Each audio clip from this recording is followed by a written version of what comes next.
Hello everyone, I again welcome to all of you to this video series. और इस video series में हम लोग आपके लिए लेके आते हैं 500 most important topics for UPSC CSC prelims 2025। तो 500 वीडियो आने वाली हैं और ये पूरी तरह से फ्री इनिशिएटिव है और ये सारी की सारी वीडियो आप हमारे यूट्यूब चैनल पे जाके देख सकते हो। तो आज ज्योग्राफी के जो 5 टॉपिक मैं डिस्कस करने वाला हूं, एक बार ब्रीफली बता देता हूं कौन कौन से होने वाले हैं। क्यूशू आइलैंड के बारे में बात करेंगे। ये जापान से बिलोंग करता है, बेसिकली जापान का एक आइलैंड है, ये न्यूज में है रिसेंटली, इसके बारे में बात करेंगे। उसके अलावा फ्लेयरलेस कोरोनल मास इंजेक्शन, तो ये जो सन के अंदर एक्टिविटीज होती हैं उससे जुड़ा हुआ है और साइंस एंड टेक वाले पर्सपेक्टिव से भी आप इसको कर सकते हो। वर्ल्ड्स ओल्डेस्ट इंपैक्ट क्रेटर जो कि ऑस्ट्रेलिया के अंदर डिस्कवर हुआ है, इसके बारे में बात करेंगे। जब भी कोई नई डिस्कवरी होती है हमेशा यूपीएससी के लिए वो इंपॉर्टेंट हो जाती है। उसके अलावा जो है बेंगुस वैली है जो कि हमारे जेएंडके के अंदर पड़ती है, इसके बारे में बात करेंगे। यूरेशियन ओटर्स, ये भी जो है जेएंडके से टॉपिक आता है। 25 ईयर्स के बाद जो है यूरेशियन ओटर्स को दोबारा से वैली के अंदर देखा गया है। चलिए शुरुआत करते हैं सीधे टॉपिक्स की। क्यूशू आइलैंड, थोड़ा सा लोकेशन अगर आप इसकी देखेंगे तो आपको समझ में आ जाएगा मैं क्या बात कर रहा हूं। लेकिन जो न्यूज़पेपर की जो आर्टिकल की हेडिंग है वो क्या कहती है? Deployment of the longer range anti ship missiles aimed for the Kyushu, nearer range to be covered by hypersonic missile and rockets. जिस तरह से चाइना अपने आप को एक पोजीशन डेवलप करने की कोशिश कर रहा है पैसिफिक ओशन में, जिस तरह से वो अग्रेसिव पॉलिसी ले रहा है साउथ चाइना सी में, तो जापान के साथ उसके जो इश्यूज हैं वो काफी ज्यादा यहाँ पे मतलब इंटेंस होते नजर आ रहे हैं। तो जापान ने अपने आप को प्रोटेक्ट करने के लिए प्रिपरेशन कर रहा है, जिसकी वजह से वो एक नए आइलैंड के ऊपर, क्यूशू आइलैंड के ऊपर लॉन्ग रेंज मिसाइल्स वगैरह को सेटअप करने की कोशिश कर रहा है with the help of America. तो ये है बेसिकली आर्टिकल जिस वजह से न्यूज में था। अब बात करते हैं क्यूशू आइलैंड के बारे में। देखिए, जापान की जब हम लोग बात करते हैं तो जापान एक आइलैंड कंट्री है ऑब्वियसली, और कई सारे आइलैंड से मिलकर बना है। और जिसमें ये वाला जो आइलैंड है आपको जो रेड कलर में नजर आ रहा है, ये है क्यूशू आइलैंड। यहाँ पे पड़ता है आपका कोरिया, यहाँ है आपका चाइना और ऊपर पड़ता है आपका रशिया। तो होक्काइडो हो गया, होन्शु है, और हमारे पास यहाँ पे शिकोकू है, यहाँ पे क्यूशू है। ये आइलैंड से मिलके बना है हमारा जापान।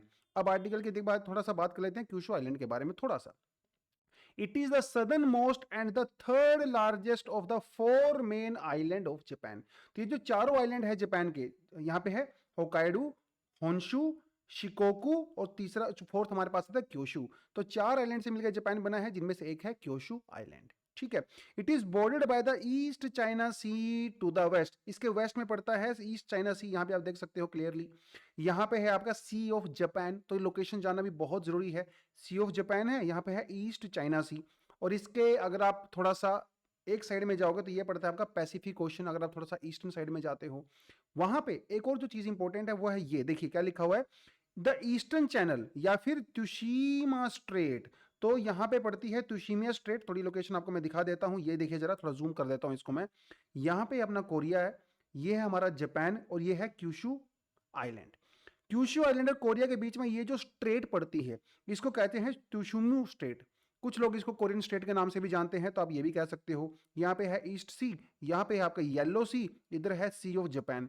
तो ये है इसका जो सदर्न मोस्ट आइलैंड है जापान का। तो बेसिकली जो त्सुशिमा स्ट्रेट की बात कर रहा है वो इसी के बारे में बात कर रहे हैं। कोरियन स्ट्रेट भी कभी कभी कह देते हैं।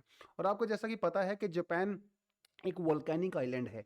ये रिंग ऑफ जो फायर है उसके ऊपर पड़ता है। यहाँ पे प्लेट जो है वो सबडक्ट होती हैं, तो यहाँ पे कई बड़ी बड़ी माउंटेन्स जो कि वोल्केनिक माउंटेन हैं, स्ट्रेटो वोल्केनोज हैं, वो आपको यहाँ पे देखने को मिलते हैं। और यहाँ पे एक पीक है जिसका नाम है माउंट कुजू, जो कि इसका सबसे हाईएस्ट पीक माना जाता है, जो कि वोल्केनिक ओरिजिन का होता है। उसके अलावा world's largest active volcano crater जिसका नाम है माउंट असो, वो भी इसी के ऊपर पड़ता है। और क्रेटर क्या होता है शायद आपको बहुत अच्छे से पता होगा अगर आपने थोड़ा बहुत वोल्केनिक इरप्शंस वगैरह के बारे में पढ़ा है। देखिए, हमारा जो वोल्केनो होता है वो इस तरह से रहता है, लेकिन वोल्केनो का जो पीक होता है कभी कभी वहां पे आपको क्रेटर देखने को मिलता है, तो इसको हम लोग क्रेटर कहते हैं। जब वोल्केनो के अंदर जो एक्सप्लोजन होता है तो इसका जो टॉप वाला पार्ट होता है वो एक्सप्लोड हो जाता है, तो वहां पे जो एक तरह से क्रेटर बन जाता है। तो माउंट ओसो जो दुनिया का सबसे बड़ा क्रेटर है वो यहीं पे पाया जाता है, इसी आइलैंड के ऊपर पाया जाता है। तो छोटी छोटी इंफॉर्मेशन आपने याद रखनी है। यहाँ पे एक रिवर भी है चिकोगो रिवर, जो कि इसकी लॉन्गेस्ट रिवर मानी जाती है। और यहाँ का जो क्लाइमेट है वो सब ट्रॉपिकल क्लाइमेट है और काफी ज्यादा हैवी रेनफॉल आपको यहाँ पे देखने को मिलता है। तो तीन चार छोटी छोटी इंफॉर्मेशन जो कि प्रीलिम्स के लिए आपको रिक्वायर्ड होती हैं वो इतनी सफिशिएंट है। चलिए, फ्लेयरलेस कोरोनल मास इजेक्शन। कोरोना क्या होता है? जो कि हमारे सन का जो जो आउटर पार्ट होता है, बेसिकली उसे कोरोना कहते हैं। जब कभी-कभी आपने देखा होगा जो सोलर एक्लिप्स होता है, तो जब पूरी तरह से वो कवर हो जाता है, तो एक आपको चारों तरफ एक एक ऑरा देखने को मिलता है, लाइट देखने को मिलती है, उसी हम लोग कोरोना कहते हैं। यहाँ पे क्या होता है, देखिए Aditya L1 mission, scientist observe a flareless coronal mass injection. Generally क्या होता है, देखिए जो हमारे सन का कोरोना होता है, यानी कि जो उसका आउटर एटमॉस्फेयर होता है, वहां पे आपको इस तरह की फ्लेयर्स देखने को मिलती हैं। और ये फ्लेयर जो है बहुत बड़ी बड़ी होती हैं।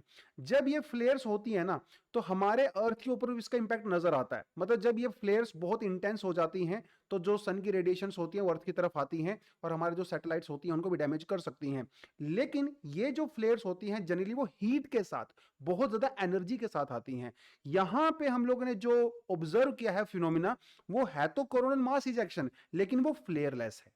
ये जो आपको नजर आ रहा है पिक्चर में, ये मास इजेक्शन है। मतलब बहुत सारा मटेरियल, बहुत सारी एनर्जी, रेडिएशन जो सन से निकलती हैं, लेकिन ये जनरली फ्लेयर्स के साथ निकलती हैं। यहां पे जो फिनोमिना नजर आया है वो है फ्लेयरलेस।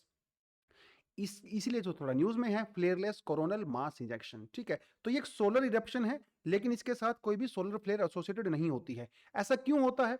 हालांकि इसके बारे में कई सारी थियरीज हैं, लेकिन जो थियरीज के बारे में बताती है वो ये कह रही है कि सन के अंदर जो सन का मैग्नेटिक फील्ड है, या जो सन के अंदर कुछ ऐसा इंटरनल रीअरेंजमेंट हुआ होगा, जिसकी वजह जो सन का मैग्नेटिक फील्ड है वहां पर इस तरह का इंजेक्शन आपको नजर आया है।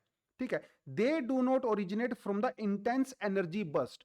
यूजली जो सन फ्लेयर्स होते हैं, सन से जो इंटेंस हीट निकलती है कभी कभी किसी ब्लास्ट की फॉर्म में, वो एनर्जी का बर्स्ट होता है। यहां पे उसके मैग्नेटिक फील्ड के अंदर कुछ रीअरेंजमेंट हुआ होगा, हमें एग्जैक्टली नहीं पता क्या हुआ है, उसकी वजह से फ्लेयर्स निकले हैं। तो ये छोटा सा टॉपिक है, आपको याद रखना है। तो आपसे पूछ सकता है एग्जाम में कि flareless coronal mass injection was recently in news, ये फिनोमिना कहां से जुड़ा हुआ है? तो ये फिनोमिना जुड़ा हुआ है हमारे सन के एक्टिविटी से। क्या यहां से सोलर फ्लेयर्स निकलती हैं? नहीं निकलती हैं। किस वजह से होता है? मैग्नेटिक फील्ड के अंदर जो इंटरनल रीअरेंजमेंट होता है, वहां से निकलती है। तो प्रीलिम्स में कभी कभी इस तरह के वन वर्ड टाइप के क्वेश्चंस पूछे जाते हैं, जो रिसेंट डिस्कवरीज होती हैं, तो वहां से आपको ये क्वेश्चन करना है। World's oldest impact crater, article क्या कहता है? लाइफ साइंस का आर्टिकल है। This is by far the oldest scientist discover 3.47 billion year old meteorite impact crater in Australian outback. ठीक है, तो बहुत बड़ा meteorite billions of years ago earth की तरफ आया, अर्थ को इसने हिट किया और हमारे एटमॉस्फेयर को भी पूरी तरह से चेंज कर दिया। जैसे जब हम लोग बात करते हैं मतलब 65 मिलियन ईयर्स अगो एक बहुत बड़ा मेटेओराइट अर्थ के ऊपर इंपैक्ट हुआ था, जिसकी वजह से जो डायनासोर्स थे वो पूरी तरह से खत्म हो गए थे। इस तरह के मेटेओराइट अर्थ के ऊपर कभी कभी विजिट करते रहते हैं। आज भी करते हैं, पहले भी करते थे। ज्यादातर केस में ये बहुत छोटे होते हैं, लेकिन कभी बड़े भी हो सकते हैं। और जो बड़े क्रेटर होते हैं भाई, तो सीधी सी बात है, जब इतना बड़ा कोई सेलेस्टियल बॉडी अर्थ के साथ टकराएगा तो डेफिनेटली बहुत बड़ा इंपैक्ट क्रिएट करेगा। तो बहुत साल पहले 3.47 बिलियन ईयर्स अगो ये इंपैक्ट हुआ था। इसका एग्जैक्टली अर्थ के क्लाइमेट वगैरह के ऊपर क्या फर्क पड़ा होगा उसकी स्टडी भी करना बाकी है, लेकिन डेफिनेटली इसने हमारे क्लाइमेट को पूरी तरह से चेंज कर दिया होगा। और ये उस जमाने की बात है जब अर्थ पे उस तरह की लाइफ भी नहीं हुआ करती थी, तो बिलियंस ऑफ ईयर्स पहले की वो बेसिकली बात कर रहा है। तो अर्थ के ऊपर लाइफ भी नहीं थी, उससे पहले की बात है। ऑस्ट्रेलिया के अंदर इसको डिस्कवर किया गया है। देखिए यार, बिलियंस ऑफ ईयर्स की बात हो गई है, बहुत सारी चीज़ें चेंज हो गई हैं, और आसान नहीं है इस तरह के क्रेटर्स को ढूंढना। तो अपने आप में ये बहुत बड़ी डिस्कवरी है। तो दुनिया का सबसे पुराना इंपैक्ट क्रेटर जो कि किसी मेटेओराइट की वजह से हुआ था, वो पाया गया है ऑस्ट्रेलिया में। 100 किलोमीटर वाइड है ये, 100 किलोमीटर वाइड है, और इसका नाम रखा गया है नॉर्थ पोल क्रेटर। ये आपको थोड़ा सा याद रखना है, ठीक है। ये इंपैक्ट इतना पावरफुल था, जो रिसर्च कहती है कि ऑस्ट्रेलिया के अंदर जब ये इंपैक्ट हुआ ना, इससे जो भी फ्रेगमेंट्स निकले, जो भी डेबरी निकली, जो एश डस्ट वगैरह जितना भी जो रॉक्स निकल गई थी, साउथ अफ्रीका तक उनका इंपैक्ट नजर आया था। तो इतने पहले की वो बात कर रहा है। और आपने अगर थोड़ा बहुत कॉन्टिनेंटल ड्रिफ्ट थ्योरी वगैरह के बारे में पढ़ा हो, तो पेंजिया आपने पढ़ा होगा, लेकिन Pangea was just 250 million years ago, और ये तो बिलियंस ऑफ ईयर्स की बात कर रहा है। हमें एक्जैक्टली नहीं पता उस समय साउथ अफ्रीका कहाँ होगा, ऑस्ट्रेलिया कहाँ होगा, कौन कौन से कॉन्टिनेंट कहाँ पे रहे होंगे, क्योंकि पेंजिया से पहले भी बहुत सारे सुपर कॉन्टिनेंट बने होंगे। लेकिन अभी जो रिसर्च कहते हैं वो ये कहती है कि ये ऑस्ट्रेलिया के अंदर जो रॉक्स हैं, इनकी जो फॉर्मेशन है वही सेम टू सेम आपका अफ्रीका के कुछ हिस्सों में देखने को मिलती है, साउथ अफ्रीका में। इसका मतलब ये जो इंपैक्ट से जो डेबरी गया होगा वो साउथ अफ्रीका तक भी शायद पहुंचा होगा। तो ये थोड़ा सा आपने याद रखना है। वर्ल्ड का ओल्डेस्ट इंपैक्ट क्रेटर आपको मिला है ऑस्ट्रेलिया के अंदर। प्रीलिम्स के लिए ये 3-4 पॉइंट आपके लिए मोर देन सफिशिएंट हैं। चलिए अब बात करते हैं बेंगस वैली के बारे में। आर्टिकल क्या कहता है? J&K government to promote Bangus Valley near LOC as eco tourism destination।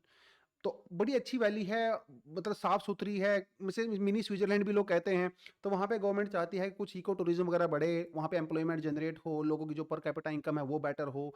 तो उस वजह से जो है गवर्नमेंट इसको प्रमोट करना चाहती है। लेकिन हाँ, यहाँ पे डेफिनेटली सिक्योरिटी कंसर्न है, क्योंकि एलओसी वाले एरिया में ये पड़ता है। तो थोड़ा सा आपने उस परस्पेक्टिव से इसको याद रखना है। तो ये पड़ता है भैया ट्रांस हिमालयन रेंज के अंदर पड़ता है, पहली बात तो ये। ठीक है, यहाँ पे मिलती, देखिए ये दिख रहा है ना आपको, ये क्या है, ये ग्रास लैंड है।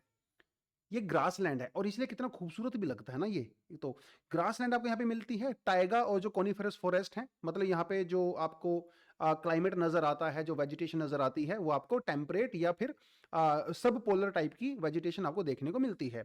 तो ये थोड़ा आपने इस परस्पेक्टिव से याद रखना है। उसके अलावा थोड़ी बहुत लोकेशन अगर इसको देखनी हो देख सकते हो। This valley surrounded by the Rajwar and the Mawar in the east. उसके अलावा Shamsbari and the Dajigung mountain in the west and the Chokibal and the Karnah Gali in the north. थोड़ा सा आपने याद रखना है। देखिए ये तो है बैंगुस वैली। बैंगुस वैली के बगल में, इसके बिल्कुल पास में एक और वैली पड़ती है जिसे बोलते हैं लोकुत बैंगस, इसे स्मॉल बैंगस भी कहा जाता है। कोनिफेरस फॉरेस्ट जो है यहाँ पे देखने को मिलते हैं, जिसे लोकली हम लोग बदलू कहते हैं। तो ये थोड़ा सा अपने याद रखें। लोकेशन आपको दिखा देता हूँ। देखिए यहाँ पे है बैंगुस वैली और ये है अपना एलओसी। तो एलओसी के बिल्कुल पास में ही पड़ता है ऑब्वियसली, तो वो पहले ही बता दिया गया है। और इसी के बगल में पड़ता है आपका लोकुत बांगुस। तो ये है लोकुत बांगुस और यहाँ पे पड़ती है हमारी ये बैंगुस वैली। तो थोड़ा सा इसके नॉर्थ अगर आप ईस्ट में जाओगे तो दोनों वैली आपको इस तरह से देखने को मिल रही हैं। तो थोड़ा सा लोकेशन आपने याद रखना है, एक दो पॉइंट आपको यहाँ पे याद रखना है। ठीक है, सिंपली एग्जाम में वो कई बार पूछ सकता है कि टेबल दे देगा आपको, एक तरफ वैली दे देगा, दूसरी तरफ स्टेट या यूटी का नाम दे देगा। ऐसे थोड़ा सा आपने याद रखना है इसको। ठीक है, तीन चार तरह की वैली दे सकता है एक टेबल बना के, उसमें एक बैंगुस वैली आपको मैच करना है J&K के साथ, इतना आपको याद रखना है।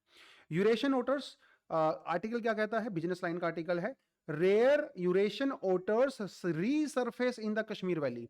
कश्मीर वैली में पहले ओटर्स पाए जाते थे, लेकिन पिछले 25 ईयर से ओटर्स वहां पे नहीं देखे गए और अब अचानक से निकल गए। तो बड़ा खुशी का माहौल है भाई। तो ये रेयर हैं, इनकी साइटिंग बहुत रेयर होती है, 25 साल के बाद दिखाई दिए हैं। कहां पे दिखाई दिए हैं? J&K के अंदर एक गुरेज वैली पड़ती है कश्मीर में, वहां पे देखने को मिला है। ठीक है, जो किशन गंगा रिवर है, जिसे नीलम रिवर भी कहते हैं, जो कि इंडिया पाकिस्तान के बीच में बॉर्डर भी बनाती है, वहां पे जो है ये आपको देखने को मिलेंगे। रिवर जो है ये नॉर्थवर्ड फ्लो करती है। आपको मैं रिवर का कोर्स दिखा देता हूं। देखिए ये है रिवर, तो ये एलओसी है और ये बाउंड्री बनाती है बेसिकली इंडिया और पाकिस्तान के बीच में। यहाँ पे जो आपको नजर आ रहा है ये है आपकी, पाकिस्तान में इसको नीलम रिवर कहा जाता है, इंडिया में इसको किशन गंगा कहा जाता है। और यहाँ पे जो है किशन गंगा प्रोजेक्ट जो है वो बनाया गया है। तो ये थोड़ा सा आपने इसको याद रखना है। और यहीं पे पड़ती है आपकी गुरेज वैली। ठीक है, तो नॉर्थवर्ड जो है ये फ्लो जो इस तरह से फ्लो करती है through the Tulail and the Gurez valley of Kashmir before entering POK, Pakistan में जाने से पहले basically. Otters are the members of the mammalian family called Mustelidae and inhabit both marine and the fresh water. Very important point, marine में भी रह सकते हैं और फ्रेश वाटर में भी रह सकते हैं। मतलब थोड़ा बहुत अगर सोल्ट वाटर है तो वहां पे लोग सर्वाइव कर सकते हैं, और फ्रेश वाटर में तो कर ही सकते हैं, क्योंकि किशन गंगा जो रिवर है उसका तो वाटर फ्रेश वाटर ही है। तो ये थोड़ा सा अपने इस परस्पेक्टिव से इसको यहाँ पे याद रखना है। ठीक है, तो ये थे हमारे आज के 5 टॉपिक प्रीलिम्स वाले। देखिए बताता चलता हूँ कि प्रीलिम्स के अलावा आपको सरफेस लेवल इन्फॉर्मेशन आपके लिए सफिशिएंट होती है, जो कि मेमोरी बेस्ड होती है, फैक्ट बेस्ड होती है। तो बहुत ज्यादा डीप डाउन आपको जाने की जरूरत नहीं होती इस तरह के टॉपिक्स में। अगर आपको इतनी इन्फॉर्मेशन भी पता है तो आप सीधा जो राइट ऑप्शन है वहां तक पहुंच सकते हो। देखिए प्रीलिम्स में आपको 4 ऑप्शन देगा ना, वो ABCD। इतनी इन्फॉर्मेशन आपको पता है ना, तो आप सही आंसर तक पहुंच जाओगे। तो हर चीज के अंदर डीप डाउन जाके रट्टा मारने की जरूरत नहीं होती है। बेसिक बेसिक इन्फॉर्मेशन करोगे तो आपको याद हो जाएगा। तो ये थे दोस्तों आज के 5 टॉपिक, और अब अगली वीडियो का वेट करें। तो इस तरह से 500 टॉपिक हम लोग यहाँ पे कवर करने वाले हैं। तो आज की वीडियो में इतना ही है। थैंक यू, जय हिंद।